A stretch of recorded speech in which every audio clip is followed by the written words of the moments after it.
Oke, Assalamualaikum warahmatullahi wabarakatuh. Waalaikumsalam warahmatullahi wabarakatuh. Waalaikumsalam warahmatullahi wabarakatuh. Alhamdulillah, salatu wassalamu Rasulillah wa ala alihi washabihi ajma'in, amma ba'd. Teman-teman semua yang saya hormati, saya muliakan. Kita bersyukur kepada Allah, siang ini kita bisa kembali hadir secara virtual untuk melanjutkan kuliah kita dalam mata kuliah ilmu hadis. Salawat dan salam kita sampaikan pada baginda Rasulullah Muhammad Sallallahu Alaihi Wasallam. Siang ini menjadi pertemuan ke-14 dari perkuliahan kita. Mudah-mudahan besok kita bisa tuntaskan pertemuan ke-15. Hari ini kita akan membahas tentang hadis maudhu atau hadis palsu. Teman-teman sudah mendiskusikan beberapa bagian dari klasifikasi hadis, ya, dari aspek kuantitas, aspek kualitas, ada mutawatir, ada ahad, ada sahih, ada dhaif. Ya, yang paling rusak ya dari hadis itu kalau dia maudhu, kalau dia palsu. Ya. Dan hadis palsu inilah yang merusak ya hadis-hadis Nabi, atau yang menyebabkan paling tidak munculnya ilmu hadis ya, dilatar belakangi oleh kemunculan hadis maudhu. Ada beberapa bagian yang mesti kita pahami dari topik ini. Yang pertama secara konseptual, ya, apa itu hadis maudhu. Yang kedua tentang sejarah ya, kemunculan hadis maudhu. Yang ketiga faktor-faktor ya, yang menyebabkan lahirnya hadis maudhu dan hal-hal lain yang boleh jadi menjadi bagian dari makalah teman-teman. Oleh karena itu nanti saya harapkan yang membaca makalah atau yang menyampaikan materinya mohon dibuka videonya. Ini saya rekam ini, nanti saya coba upload di YouTube dan teman-teman bisa lihat sendiri. Kalau hanya nama berarti tidak muncul mukanya di YouTube. Oke, saya serahkan ke teman-teman kelompok berapa? Kelompok 4 ya, untuk menyampaikan makalahnya. Siapa yang mau jadi moderatornya dan silakan. Tunggu Pak, share screen dulu temanku.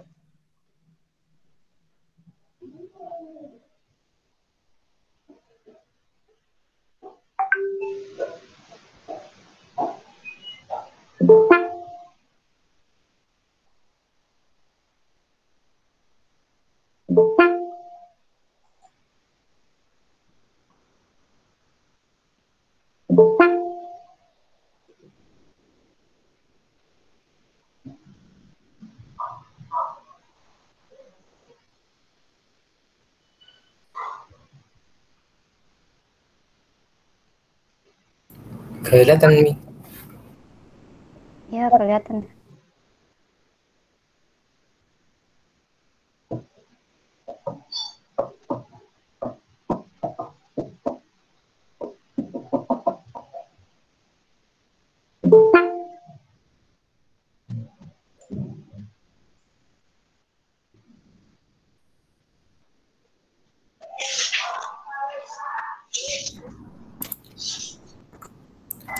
Bismillahirrahmanirrahim. Assalamualaikum warahmatullahi wabarakatuh. Waalaikumsalam. Waalaikumsalam warahmatullahi wabarakatuh. Alhamdulillahirrahmanirrahim.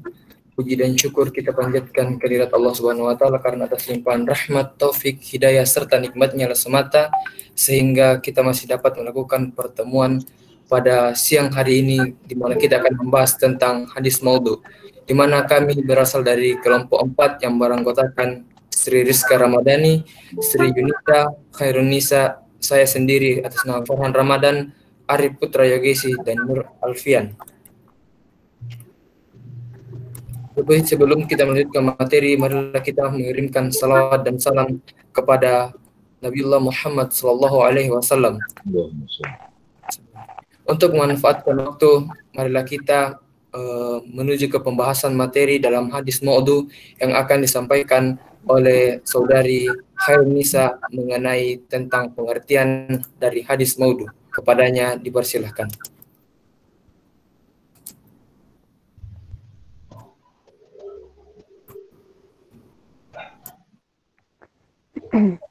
Baik, terima kasih atas kesempatan yang telah diberikan oleh moderator. Saya akan menjelaskan mengenai pengertian hadis maudhu. Hadis palsu dalam bahasa Arab dikenal dengan istilah hadis maudhu.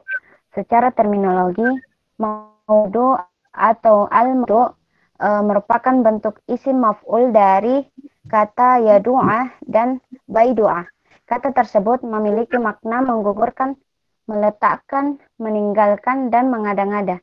Jadi, secara bahasa, hadis maudhu dapat disimpulkan sebagai hadis yang diada-adakan atau dibuat-buat. Kemudian, menurut terminologi atau istilah, hadis maudhu terdapat beberapa pengertian yang diantaranya menurut Imam Al-Nawawi yang mendefinisikan hadis maudhu, yaitu dia atau hadis maudhu adalah hadis yang direkayasa, dibuat-buat, dan merupakan hadis doif yang paling buruk. Meriwayatkannya adalah haram ketika mengetahui kepalsuannya untuk keperluan apapun kecuali disertai dengan penjelasan. Kemudian, ada juga yang berpendapat bahwa hadis maudhu adalah sesuatu yang dinisbatkan kepada Rasulullah Shallallahu Alaihi Wasallam secara mengada-ngada dan dusta yang tidak beliau sabdakan, beliau kerjakan maupun takrirkan.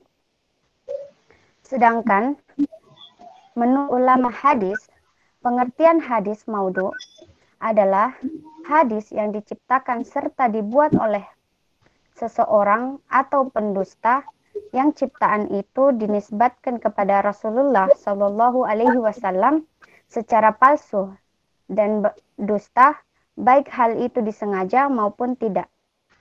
Maka, berdasarkan dari beberapa pengertian hadis maudhu menurut para ulama yang telah saya sebutkan, dapat disimpulkan bahwa hadis maudhu adalah hadis yang disandarkan kepada Rasulullah Shallallahu Alaihi Wasallam yang dibuat yang dibuat-buat dan dusta, baik itu disengaja, padahal beliau tidak pernah mengatakan, tidak memperbuatnya, dan tidak mentakrirkannya. Sekian, saya kembalikan kepada moderator.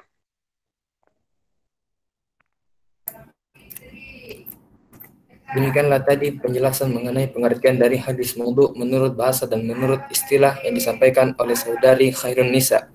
Selanjutnya kita melangkah ke bagian pembahasan yang kedua, yakni sejarah munculnya hadis maudhu yang akan disampaikan oleh saudari Sri Yunita. Kepadanya dipersilahkan. Baik, terima kasih kepada moderator yang telah memberikan kesempatan. Langsung saja saya akan menjelaskan sejarah munculnya hadis maudhu. Yang pertama yaitu terjadinya pertikaian politik yang terjadi pada akhir masa pemerintahan Khalifah Utsman bin Affan dan Khalifah Ali bin Abi Thalib, merupakan awal adanya benih-benih fitnah.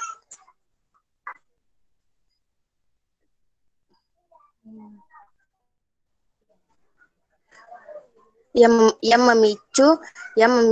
memicu munculnya pemalsuan hadis, tetapi pada masa ini belum begitu meluas karena masih banyak sahabat ulama yang masih hidup dan mengetahui dengan penuh yakni akan kepalsuan suatu hadis. Para sahabat ini mengetahui bahaya dari hadis maudhu karena ada ancaman yang keras dikeluarkan oleh Nabi Sallallahu Alaihi Wasallam terhadap orang yang memalsukan hadis. Namun pada masa sesudahnya, yaitu pada akhir pemerintahan Khalifah Bani Umayyah, pemalsuan hadis mulai marak, baik yang dibuat oleh umat Islam sendiri maupun yang dibuat oleh orang di luar Islam. Dua, terpecahnya Terpecahnya umat Islam menjadi beberapa golongan politik dan keagamaan menjadi pemicu munculnya hadis maudhu. Masing-masing pengikut kelompok ada yang berusaha memperkuat kelompoknya dengan mengutip dalil-dalil dan Al-Quran dan hadis, menafsirkan atau mentakwilkan Al-Quran dan hadis menyimpang arti dari sebenarnya sesuai dengan keinginan mereka. Jika mereka tidak dapat menemukan yang demikian itu, maka membuat hadis dengan cara mengada-ada atau berbohong atas diri Rasulullah Sallallahu Alaihi Wasallam. Yang ketiga itu sejarah hadis maudhu menurut Subhi Salih, yaitu mulai muncul sejak tahun 41 Hijriah, yaitu ketika terjadi perpecahan antara Ali bin Abi Thalib yang didukung oleh penduduk Hijaz dan Irak dengan Muawiyah bin Abi Sufyan yang didukung oleh penduduk Syria dan Mesir. Umat Islam terbagi kepada beberapa firqah, Syiah, Khawarij, dan Jumhur. Karena itu, menurut Subhi Saleh bahwa timbulnya firqah dan mazhab merupakan sebab yang paling penting bagi timbulnya usaha mengada-ada terhadap kabar dan hadis. Itu saja yang dapat saya sampaikan. Saya kembalikan kepada moderator. Demikianlah penjelasan mengenai bagaimana sejarah munculnya hadis maudhu atau hadis palsu. Tentunya jika kita membahas tentang sejarah, tentunya tidak lain dilatar belakangi oleh faktor kelahiran atau faktor yang menjadi penyebab muncul. Jika kita membahas tentang hadis maudhu, tentunya kita harus mengetahui apa saja faktor yang menjadi penyebab munculnya yang dimaksud oleh hadis maudhu. Oleh karena itu, mari kita mendengarkan penjelasan dari saudara Arif Putra Yogesi mengenai faktor kelahiran munculnya hadis maudhu. Kepadanya dipersilahkan. Baiklah, bismillahirrahmanirrahim. Terima kasih sebelumnya kepada moderator yang telah memberikan saya kesempatan untuk menjelaskan apa-apa saja sih faktor-faktor yang mempengaruhi kelahiran dari hadis maudhu ini. Jadi perlu diketahui bahwa ada 5 faktor yang mempengaruhi ataupun mengapa hadis maudhu ini bisa lahir. Yang pertama yaitu dari faktor politik, yang kedua faktor kebencian dan permusuhan, yang ketiga dari faktor kebodohan, yang keempat fanatisme yang keliru, dan yang kelima atau yang terakhir yaitu adanya faktor popularitas dan faktor ekonomi. Jadi yang pertama yaitu faktor politik, di mana perlu kita ketahui bahwa terjadi yang namanya pertentangan di antara umat Islam, timbul setelah terjadinya pembunuhan terhadap Khalifah Utsman bin Affan oleh para pemberontak, dan kekhalifahan tersebut digantikan oleh Ali bin Abi Thalib, menyebabkan umat Islam pada masa itu terpecah belah menjadi beberapa golongan. Jadi ada golongan yang menuntut bela terhadap kematian Khalifah Utsman bin Affan dan golongan yang mendukung kekhalifahan Ali atau kekhalifahan Syiah. Perlu diketahui bahwa setelah perang Siffin muncul beberapa golongan-golongan lainnya seperti Khawarij, golongan pendukung Muawiyah, yang kemudian mereka beranggapan bahwa kelompok saya lah yang paling benar, kelompok saya yang sesuai dengan ijtihad. Jadi mereka beranggapan, mereka mengklaim dirinya, mereka mengklaim kelompoknya bahwa kelompok dirinya tersebutlah yang merupakan kelompok yang paling baik, yang paling benar, dan seterusnya. Sehingga masing-masing dari mereka ingin mempertahankan kelompoknya. Mereka mencari simpati kepada massa yang kemudian mengambil dalil Al-Quran dan dalil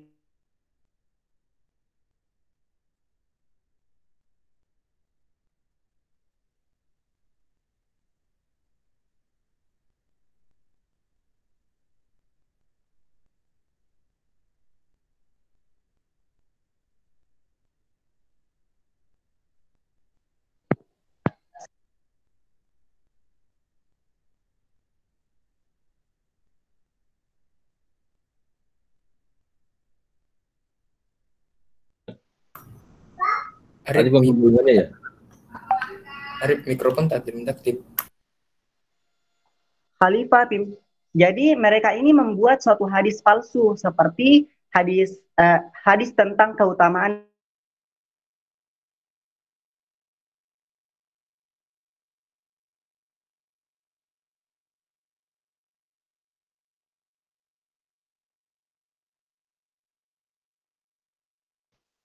Kurang bagus ya dengan nyari.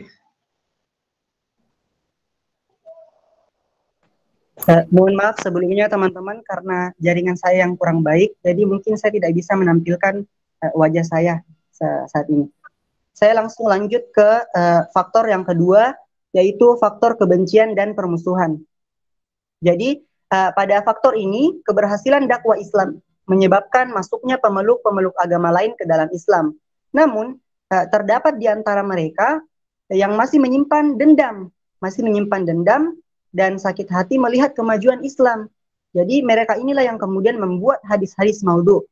Bahaya ya, jadi terdapat faktor kebencian dan permusuhan dikarenakan mereka ini tidak suka melihat kemajuan Islam. Kemudian golongan-golongan ini terdiri dari golongan siapa saja? Ada golongan zindik, golongan Yahudi, Majusi, dan Nasrani yang kemudian senantiasa untuk menyimpan dendam dan benci terhadap agama Islam. Kemudian yang faktor selanjutnya yaitu faktor kebodohan. Ada golongan dari umat Islam yang suka beramal ibadah namun kurang memahami agama. Mereka membuat hadis-hadis maudhu atau hadis-hadis palsu dengan tujuan apa? Dengan tujuan untuk menarik orang agar orang tersebut berbuat lebih baik dengan cara membuat hadis yang berisi dorongan-dorongan untuk meningkatkan amal dengan menyebutkan kelebihan dan keutamaan dari amalan tertentu tanpa dasar yang benar melalui hadis targhib yang mereka buat sendiri.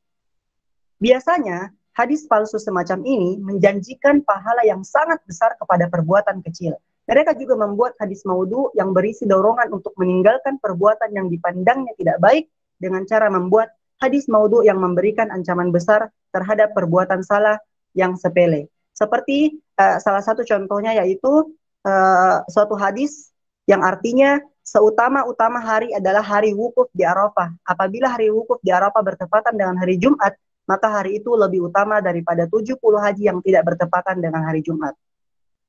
Sedangkan menurut Al-Quran yang dimaksud haji akbar adalah ibadah haji itu sendiri dengan pengertian bahwa ibadah umrah disebut dengan haji kecil. Hadis maudhu ini dibuat oleh mubalik atau guru agama yang ingin memberi nilai lebih kepada ibadah haji yang wukufnya bertepatan dengan hari Jumat. Jadi itu untuk faktor kebodohan. Kemudian yang keempat yaitu faktor fanatisme yang keliru.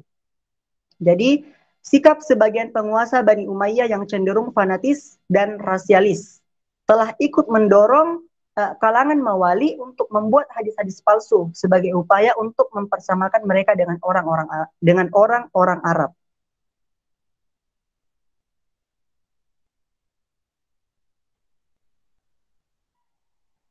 Selain itu, fanatisme, mazhab dan teologi juga menjadi faktor munculnya hadis palsu, seperti yang dilakukan oleh para pengikut mazhab fikih dan teologi, yaitu barang siapa yang mengangkat tangannya ketika ruku, maka tiadalah sholat baginya. Hadis ini sebenarnya diduga dibuat oleh pengikut mazhab yang tidak mengangkat tangan ketika ruku. Kemudian faktor yang terakhir yaitu faktor popularitas dan ekonomi. Sebagian tukang cerita yang ingin agar apa yang disampaikannya menarik perhatian orang, dia kemudian berusaha untuk mengumpulkan orang dengan cara membuat hadis-hadis palsu yang membuat masyarakat suka dan tertarik kepada mereka, menggerakkan keinginan, juga memberikan harapan bagi mereka.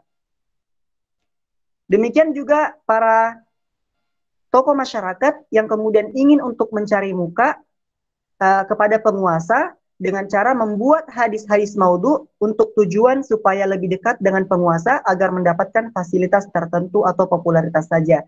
Jadi mereka ini sengaja untuk dengan kata lain dia ini mencari muka atau dia mencari muka kepada penguasanya sehingga penguasanya tersebut lebih dekat agar mendapatkan fasilitas-fasilitas tertentu atau popularitas saja. Jadi mungkin itu saja faktor-faktor yang mempengaruhi kelahiran hadis maudhu.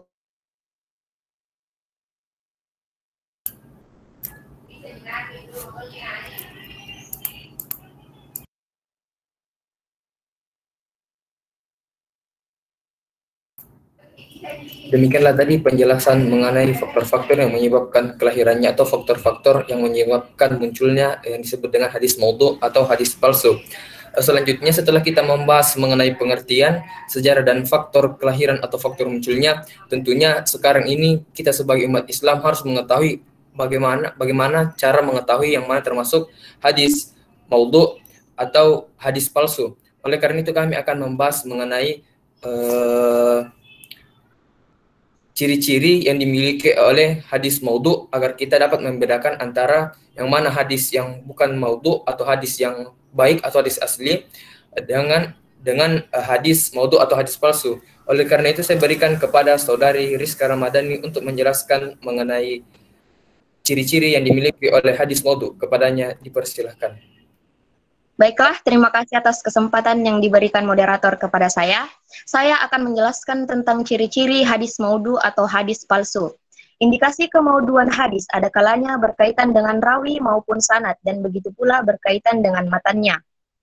Yang pertama yakni ciri yang berkaitan dengan rawi atau sanad. Pertama, periwayatnya dikenal sebagai pendusta. Dan tidak ada jalur lain yang periwayatannya stiko meriwayatkan hadis itu. Misalnya, ketika Sa'ad bin Darif mendapati anaknya pulang sekolah sedang menangis dan ia mengatakan bahwa dia dipukul oleh gurunya, maka Sa'ad bin Darif ini berkata, dia memunculkan hadis palsu tentang guru anak kecil itu adalah yang paling jahat di antara kamu. Mereka paling sedikit kasih sayangnya kepada anak yatim dan paling besar kasarnya terhadap orang miskin. Kemudian yang kedua yaitu periwayatannya ini mengakui sendiri membuat hadis tersebut. Maisarah bin Abdi Rabah Al-Farizi mengaku bahwa ia telah membuat hadis maudhu atau hadis palsu dengan keutamaan Al-Quran, dan ia juga mengaku membuat hadis maudhu tentang keutamaan Ali bin Abi Thalib sebanyak 700 hadis palsu. Kemudian yang ketiga yaitu ditemukan indikasi yang semakna dengan pengakuan orang yang memalsukan hadis, seperti seorang periwayat yang mengaku meriwayatkan hadis dari seorang guru yang tidak pernah bertemu dengannya. Karena menurut kenyataannya, sejarah guru tersebut itu dinyatakan wafat sebelum si pembohong ini lahir. Kemudian yang kedua yaitu ciri-ciri yang berkaitan dengan matan. Kepalsuan suatu hadis dapat dilihat juga dari sisi matannya. Berikut yakni ciri-ciri matan yang madhu. Yang pertama yaitu kerancuan redaksinya atau kerusakan maknanya. Kemudian yang kedua yaitu berkaitan dengan kerusakan makna tersebut. Ibnu Jauzi ini berkata, saya sungguh malu dengan adanya pemalsuan hadis. Dari sejumlah hadis palsu ada yang mengatakan, siapa yang sholat, ia mendapatkan 70 gedung. Dari setiap 70 gedung itu ada 70.000 kamar, dan setiap kamar ada 70.000 tempat tidur, dan setiap tempat tidur ada 70.000 bidadari. Perkataan itu adalah rekayasa yang tak terpuji. Kemudian yang ketiga yaitu setelah diadakan penelitian terhadap hadis tersebut, ternyata menurut ahli hadis itu tidak terdapat dalam hafalan para rawi dan tidak terdapat dalam kitab-kitab hadis. Kemudian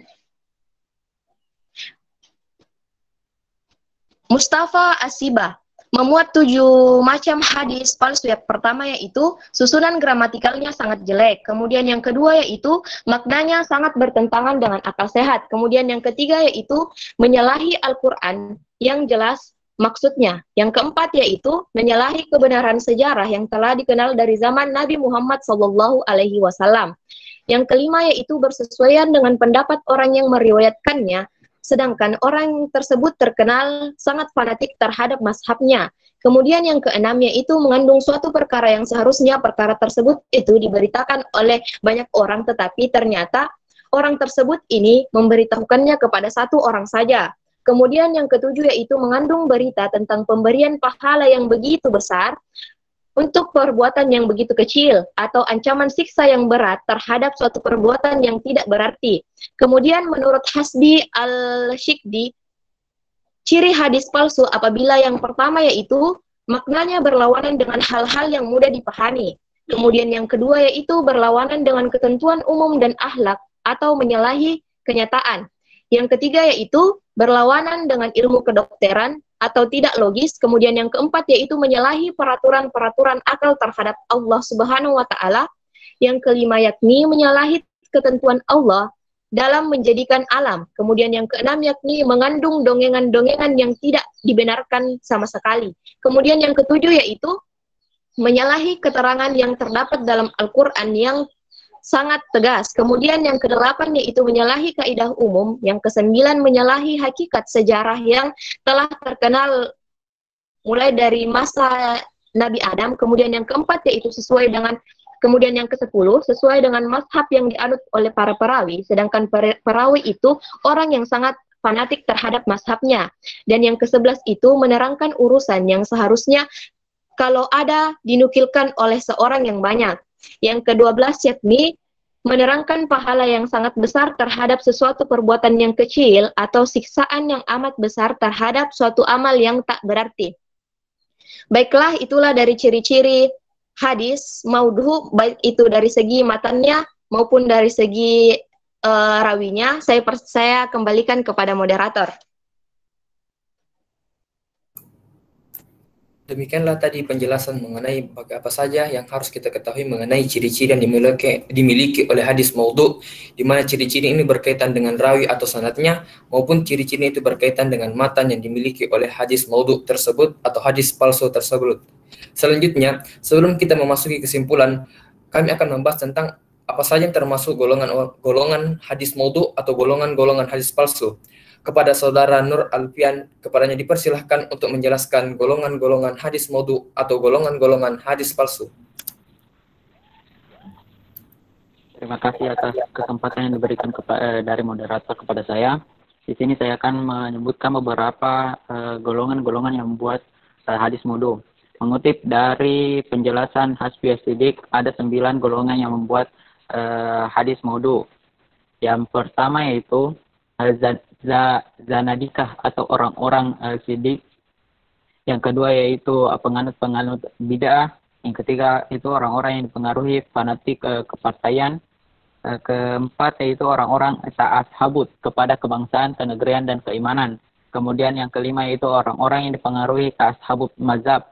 Yang keenam yaitu para kusasi atau ahli riwayat dongeng. Kemudian yang ketujuh itu para ahli tasawuf zuhak yang keliru. Kemudian yang ke-8 yaitu orang-orang yang mencerai penghargaan pembesaran negeri.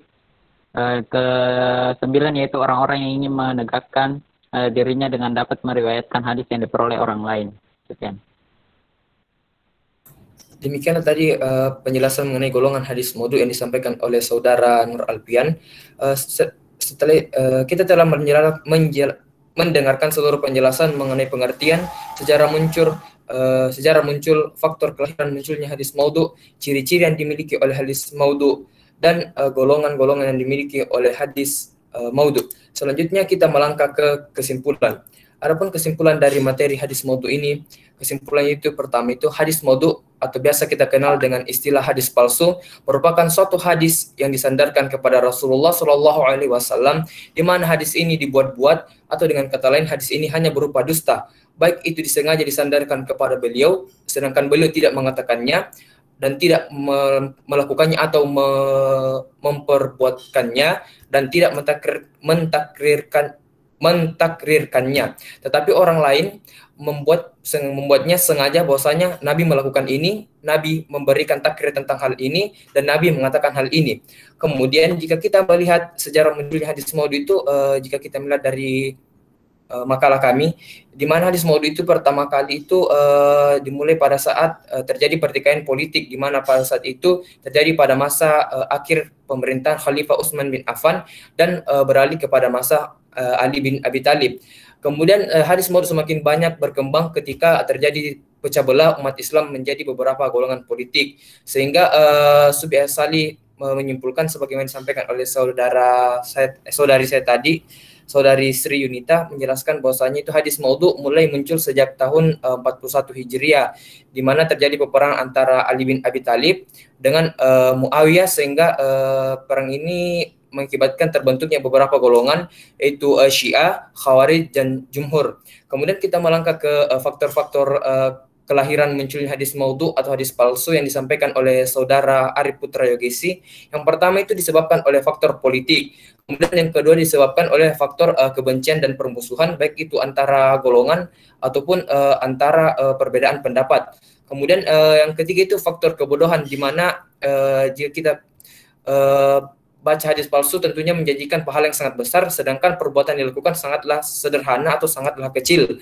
Kemudian yang keempat itu fanatisme yang keliru, di mana fanatisme ini mendorong untuk membuat hadis palsu karena disebabkan oleh perbedaan antar golongan. Kemudian yang terakhir itu faktor popularitas dan ekonomi. Sebagaimana disampaikan oleh saudara saya tadi, saudara Arif Putra Yogesi, saudara Arif menyampaikan bahwasanya itu karena sebagian orang membuat hadis palsu karena dia ingin dikenal atau ingin meningkatkan popularitasnya, di mana dia ingin menjadi seseorang yang terkenal untuk membuat orang lain mendekat dan tertarik kepada dirinya.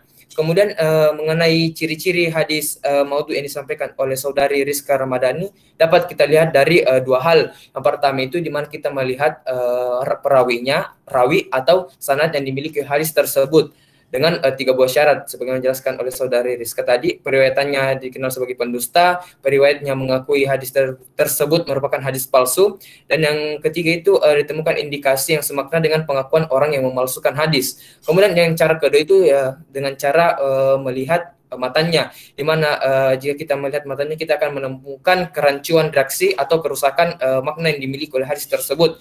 Kemudian berkaitan dengan kerusakan hadis tersebut, tentunya kita akan menemukan hal-hal yang sangat janggal dalam hadis tersebut. Dan yang terakhir, setelah melakukan penelitian terhadap hadis, tentunya para ahli dapat mengetahui bahwasanya ini termasuk hadis palsu karena tidak terdapat dalam kitab-kitab hadis atau memiliki kecacatan. Kemudian yang terakhir itu tadi golongan hadis maudhu, sebagaimana yang dijelaskan oleh saudara Nur Alfian, saya kira sudah jelas. Beberapa di antaranya itu penganut bid'ah, zanadiqah atau orang-orang zindiq, para qusas atau ahli riwayat dongeng, dan seterusnya sampai 9 golongan. Demikianlah materi kami mengenai hadis maudhu. Kami ucapkan sekian dan terima kasih banyak atas perhatiannya. Sebelum kami menutup pertemuan kami memberikan kesempatan kepada teman-teman untuk memberikan pertanyaan mengenai materi dalam ruang lingkup hadis maudhu atau hadis palsu. Kepada teman-teman yang ingin bertanya, dengan hormat disilahkan.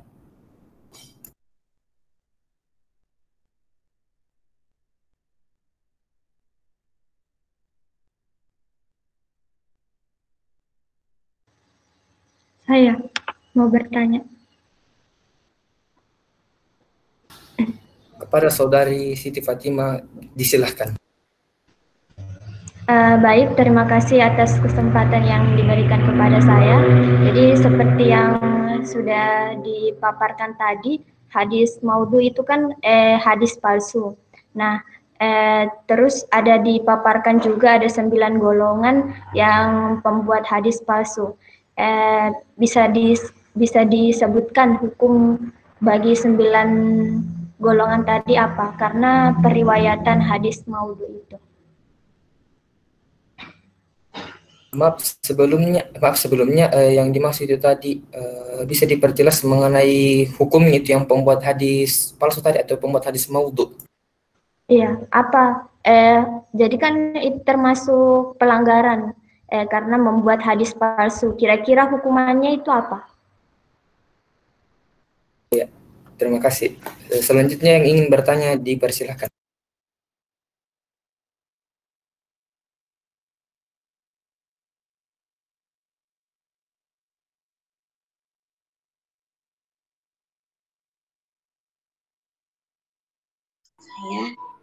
Saya.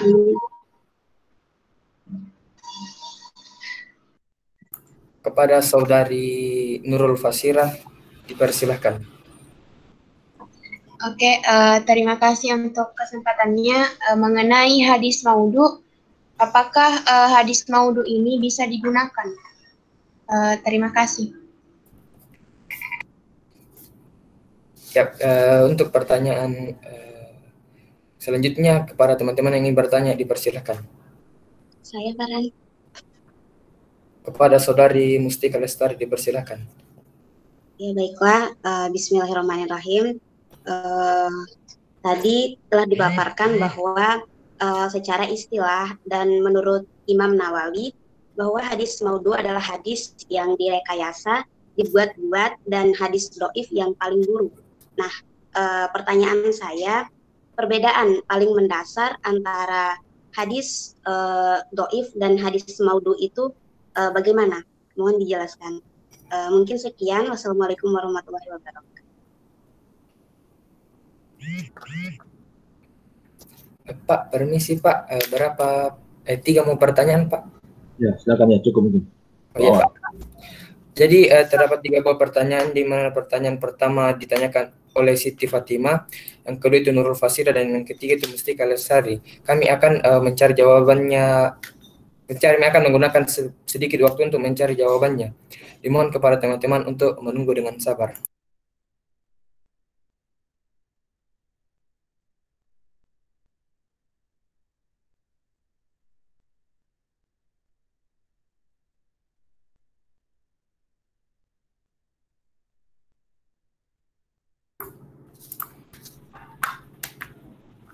Ya, nampaknya teman-teman saya sudah menemukan jawaban mengenai pertanyaan pertama, kedua, dan untuk memanfaatkan waktu, pertanyaan pertama akan dijawab oleh saudari Rizka Ramadhani mengenai pertanyaan Siti Fatimah mengenai hukum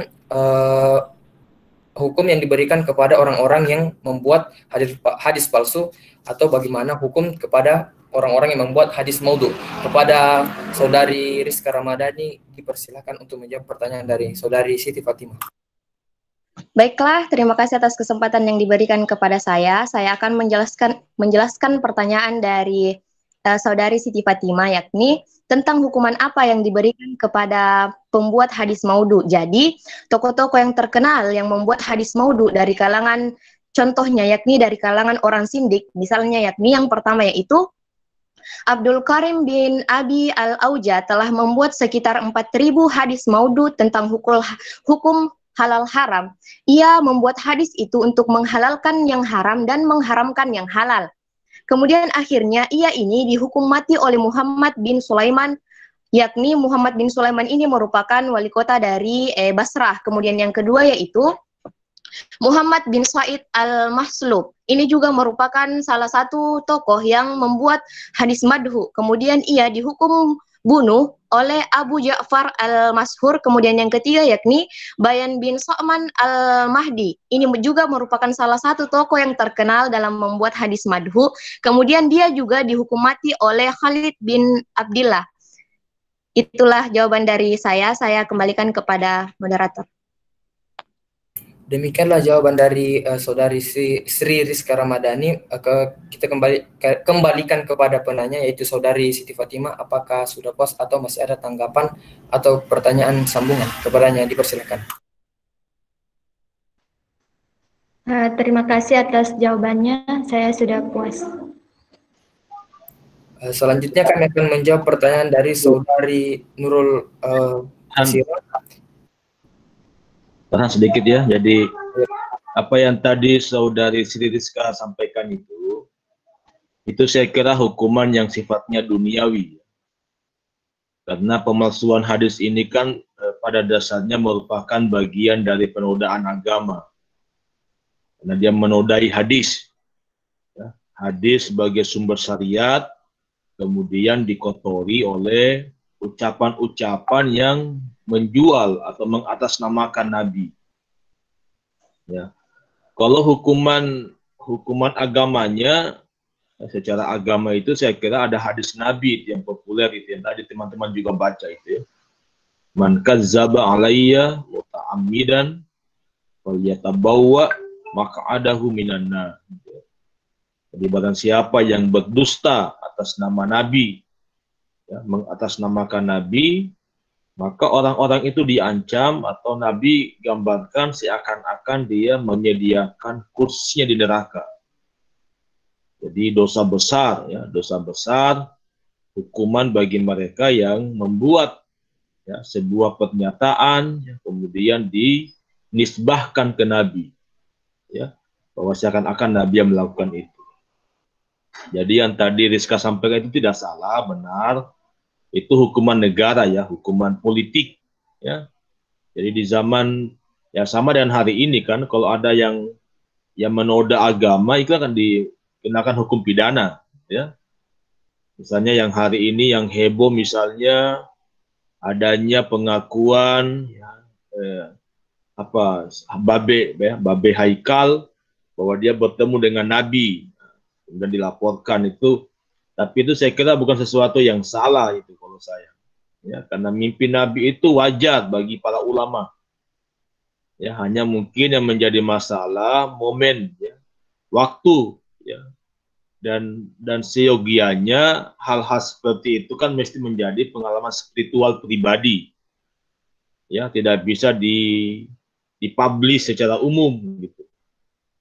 Hanya saja karena Babe Haikal itu menyampaikan dalam kondisi wafatnya enam anggota FPI itu ya, sehingga orang-orang yang penuh dengan kebencian ya menyebarkan itu. Jadi ya di zaman modern ini hadis maudhu itu kita bisa umpamakan dengan hoax ya, berita bohong ya. Hanya di masa dulu itu berita bohongnya supaya diyakini bukan sebuah berita bohong, maka dilabelilah dengan nama Nabi ya, seakan-akan Nabi yang mengucapkan ya. Kalau hari ini kan saya kira hampir sama kan, artinya ada faktor politik, ada faktor kebencian ya, muncul berita-berita hoax itu ya, hampir sama sebenarnya, hampir sama. Cuma hadis maudhu ini menjadi sesuatu yang bermasalah karena di zaman itu belum ada pembukuan hadis sehingga dikhawatirkan terjadinya percampuran dengan hadis yang sebenarnya. Ya, sehingga tadi saya katakan bahwa hadis maudhu ini menodai atau mengotori ucapan-ucapan kenabian yang benar ya, dengan munculnya itu. Ya, saya kira itu tambahan saya dari apa yang tadi Siti Fatimah sampaikan. Jadi saya tidak menyalahkan yang tadi Rizka sampaikan ya. Itu betul secara duniawi. Ya, jadi ya negara di zaman itu atau gubernur ya pada masa itu kalau ada muncul orang-orang yang membuat hadis maudhu ya dihukum. Ya, bahkan hukuman mati gitu. Tapi itu baru hukuman dunia ya. Hukuman akhir lebih berat lagi nanti pada akhirnya. Oke, silakan Farhan. Ini Pak, demikianlah tadi tambahan oleh Bapak mengenai hukum bagi pelanggar hukum bagi pembuat hadis palsu atau hadis maudhu. Selanjutnya kita melangkah ke pertanyaan kedua yang ditanyakan oleh Saudari Nurul Fasira, di mana inti dari pertanyaannya, apakah hadis maudhu bisa kita gunakan? Untuk menjawab pertanyaan ini, saya serahkan kepada Saudara Arif Putra Yogesi untuk menjawab pertanyaan dari Nurul Fasira. Kepada Saudara Arif Putra Yogesi, dipersilakan. Baiklah, bismillahirrahmanirrahim. Jadi, apakah hadis maudhu itu dapat digunakan? Perlu kita ketahui bahwa hadis maudhu ini merupakan suatu hadis yang dibuat ataupun yang dikarang-karang oleh orang yang berdusta atas nama Nabi SAW. Jadi, sebagaimana yang telah dijelaskan oleh Ustadz Laude tadi, bahwasanya Nabi SAW pernah berkata, "Man kazzaba alaihi."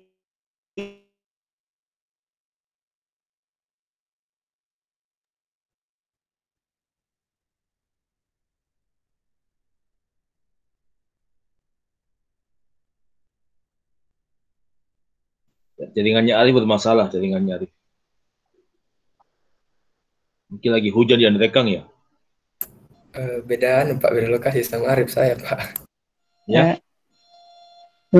Baik, saya lanjutkan.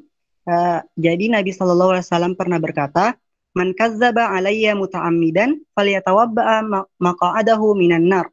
Man kazzaba alayya, barang siapa yang berdusta atas namaku, atas Nabi, muta'ammidan, dengan sengaja, falyatabawwa'a, maka silahkan dia mengambil maq'adahu, tempat duduknya, minan nar, di neraka.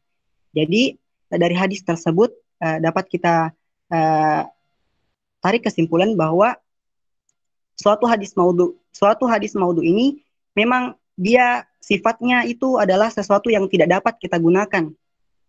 Syekh Muhammad bin Saleh Al-Utsaimin rahimahullah pernah berkata bahwa berdasarkan kesepakatan para ulama, hadis maudhu ini tidak boleh disebut-sebut dan disebarluaskan di tengah-tengah manusia. Karena kenapa? Karena sifat dari hadis maudhu ini adalah sifatnya itu dusta. Dia itu dikarang-karang, dia itu suatu hadis yang banyak kebohongan di dalamnya.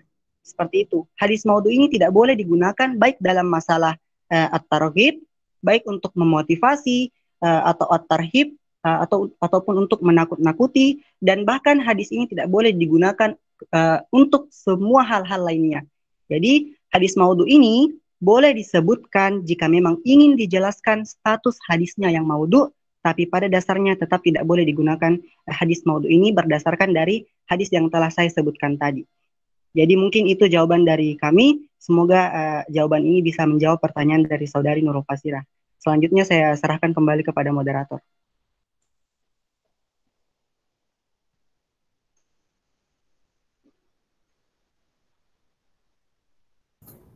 Demikianlah tadi penjelasan mengenai pertanyaan dari Nurul Fasirah, di mana inti pertanyaan itu apakah hadis maudhu bisa digunakan. Kepada saudari Nurul Fasirah, dikembalikan kepada saudara Nurul Fasirah untuk memberikan tanggapannya atau memberikan pertanyaan lanjutan jika ada. Kepadanya dipersilakan. Oke, terima kasih untuk jawabannya. Selanjutnya, saya kira jelas ya. Jadi apa yang tadi Alif sampaikan itu sangat jelas saya kira. Jadi jangankan diamalkan, disampaikan saja tidak boleh. Jadi para mubalik itu kena hukum dosa kalau dia menyampaikan dalam dakwanya hadis yang maudhu. Ya, kecuali penyampaiannya itu dimaksudkan sebagai penjelasan, sebagai ilmu, agar orang berhati-hati terhadap hadis maudhu. Ya, tapi kalau dia sengaja berdakwah, menyampaikan agama Allah, tetapi dalilnya, dalil hadis yang maudhu itu dosa. Ya, maka diharapkan ya, para mubalik, ya, mubaligot, ya, dai-dai itu kalau dia mau berdakwah, dia harus benar-benar mengecek ya dalil yang ingin disampaikan. Ya, kalau dia menyampaikan hadis, dia sudah harus betul yakin bahwa ini hadis Nabi, ya, bukan hadis palsu, gitu, supaya tidak kena dosa. Ya, jadi tugas dai itu berat. Ya. Dia mesti benar-benar ya, yakin ya pada hal-hal yang dia sampaikan, dan kalau agama malah menekankan bahwa apa yang disampaikan itu sudah menjadi amalan dia. Kan Allah mengancam itu kan, kabura maqtan indallah an taqulu ma la taf'alun. Dosa besar orang yang menyampaikan sesuatu tapi dia tidak melakukannya. Apalagi menyampaikan hadis maudhu. Jadi jangankan hadis maudhu pasti raya, hadis doif saja kan masih ada ulama yang sangat keras tidak boleh.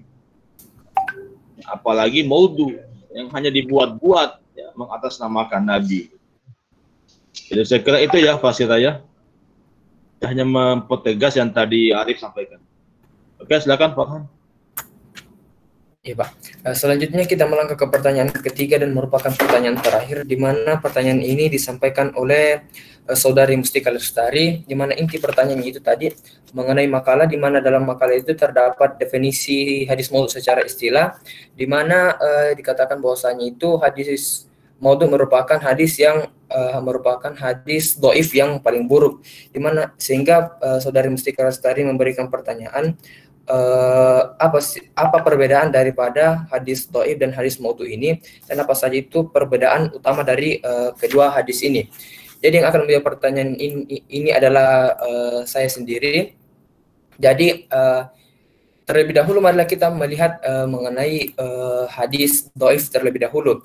Tentunya seperti yang telah kita pelajari di pertemuan sebelumnya, hadis dhaif itu merupakan hadis yang lemah, karena hadis ini memiliki beberapa problematika atau memiliki beberapa masalah, di mana contoh masalahnya itu sanadnya tidak bersambung, di mana para periwayatnya itu memiliki sifat tidak dhabit, ataupun syarat untuk memenuhi hadis yang sempurna itu tidak dipenuhi oleh hadis dhaif, atau dengan kata lain hadis dhaif ini merupakan hadis yang cacat.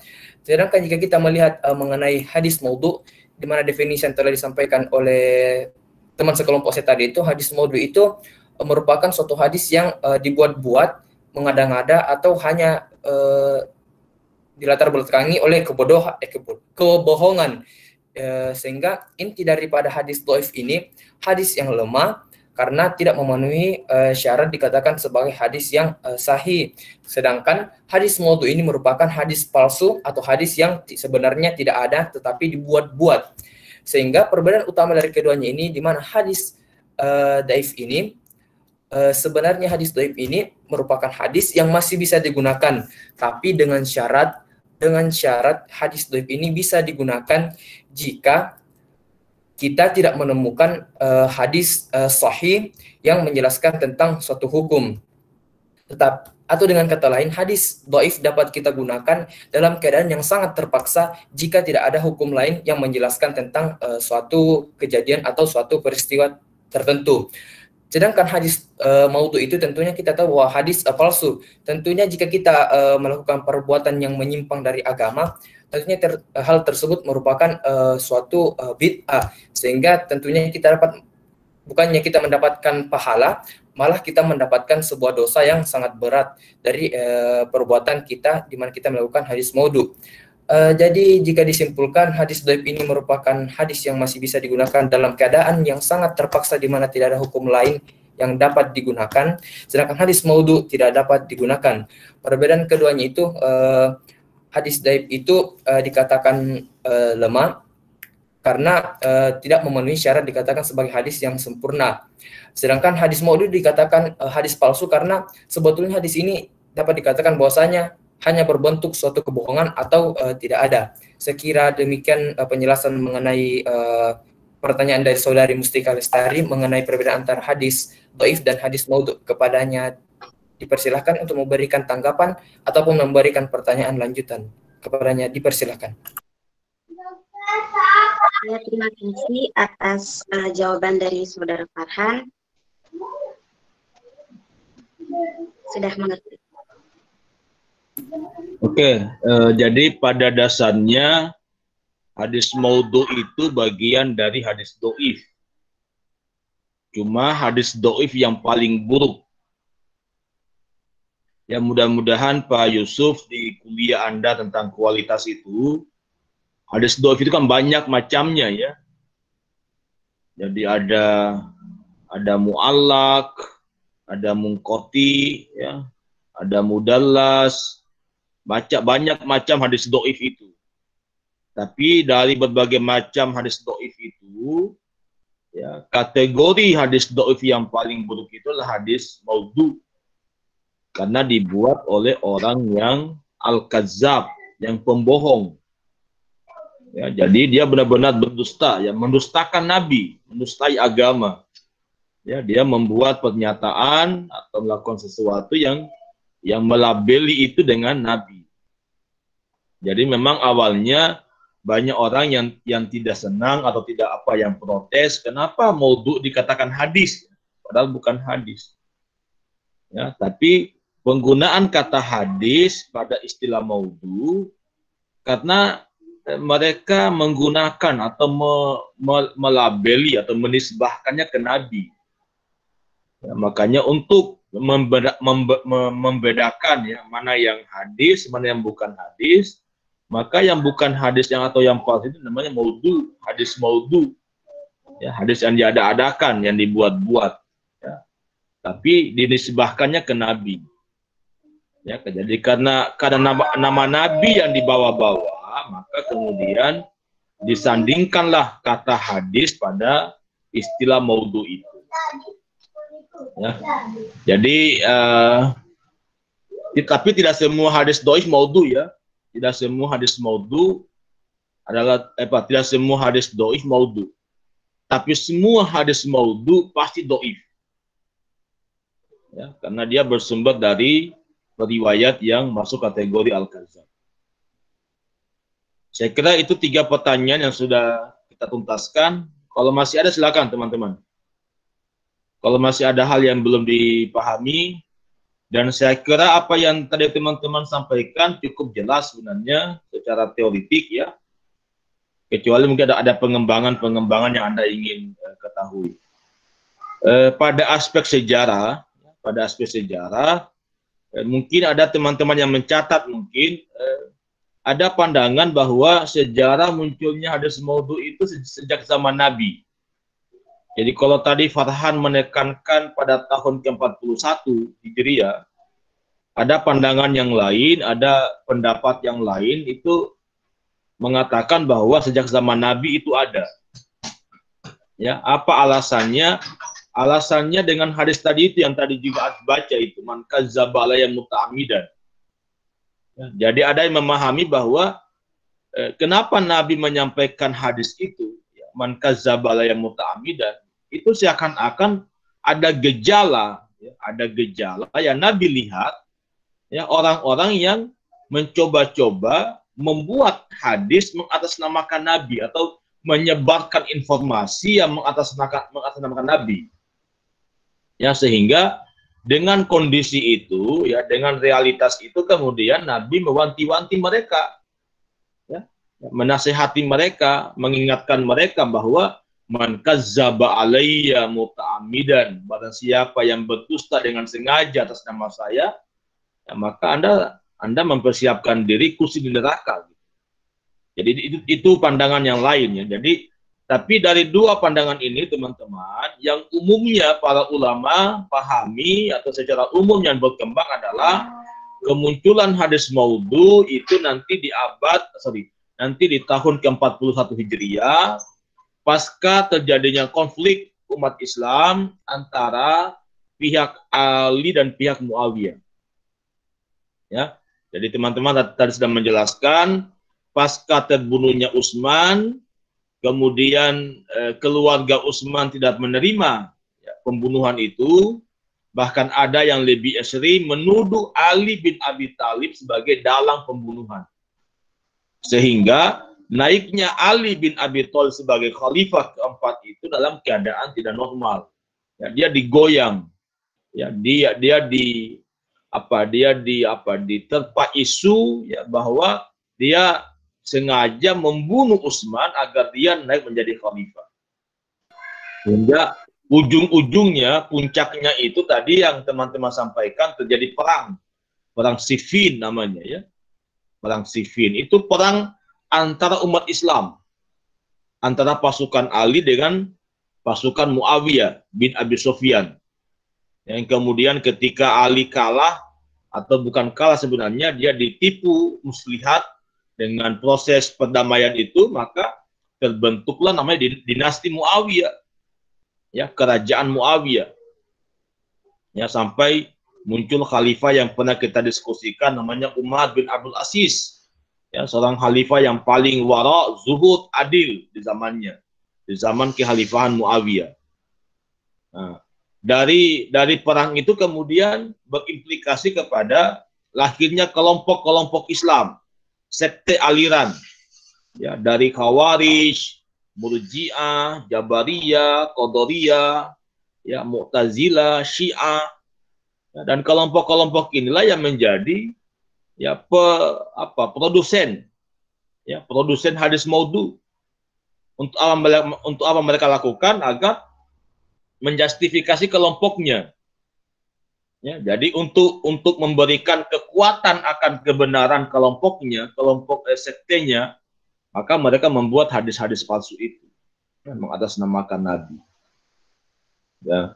Dan saya kira tadi Arif sampaikan, ya, ada faktor politik, ya, faktor fanatisme, faktor kebodohan, ya, kebencian, saya kira banyak itu, ya. Oke, silakan kalau masih ada teman-teman.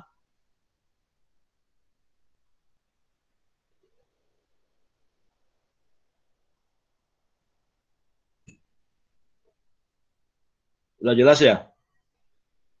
Nanti kuisnya di 4.50, tapi saya mau setting di 4.40 saja, karena ada 6 soal yang saya buat kuisnya.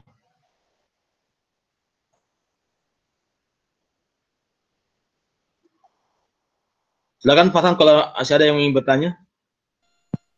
Kepada teman-teman yang masih ingin memberikan pertanyaannya, dipersilahkan.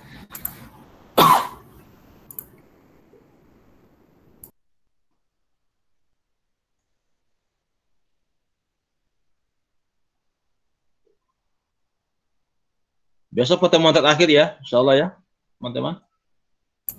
Iya Pak. Ya, modul takhris. Mungkin kita bisa jadwalkan tanggal 6 ya, ujian akhir semester ya. Jadi Rabu depan, Rabu besok kita masih kuliah, Rabu depan kita UAS. Ya, ujian akhir semester dengan format lisan. Ya, format lisan tetap melalui Google Meet, tapi nanti yang saya panggil mungkin hanya 5 orang saja dulu, atau 3 orang per klaster ya. Oke, saya kira mungkin cukup ya Farhan ya. Terima kasih banyak Farhan sudah memandu diskusi kita pagi ini. Secara tampilan saya senang dengan kemampuan Anda mengelaborasi materi ini. Rizka, Arif, teman-teman yang lain itu luar biasa. Itu bisa menjadi modal Anda untuk menjadi orang-orang hebat di masa depan. Jadi kemampuan speaking, ya, kemampuan speak bahasa Anda, kemampuan menyampaikan materi, sebuah apa namanya, sebuah soft skill, ya, skill yang apa, soft skill yang mesti Anda miliki.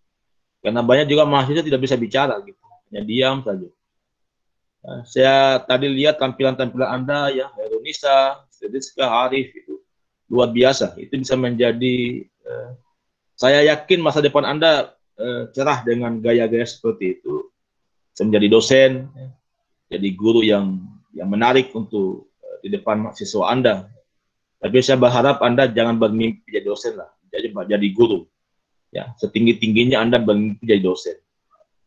Yang kedua, saya kira Anda ya mungkin ini masa pandemik ya, mungkin Anda belum masuk ke laboratorium, tapi saya berharapkan hasil-hasil lab Anda itu Anda tulis dalam sebuah jurnal. Ya, jadi apa yang Anda amati dengan mikroskop itu jadi sebuah tulisan yang menarik untuk Anda publish itu.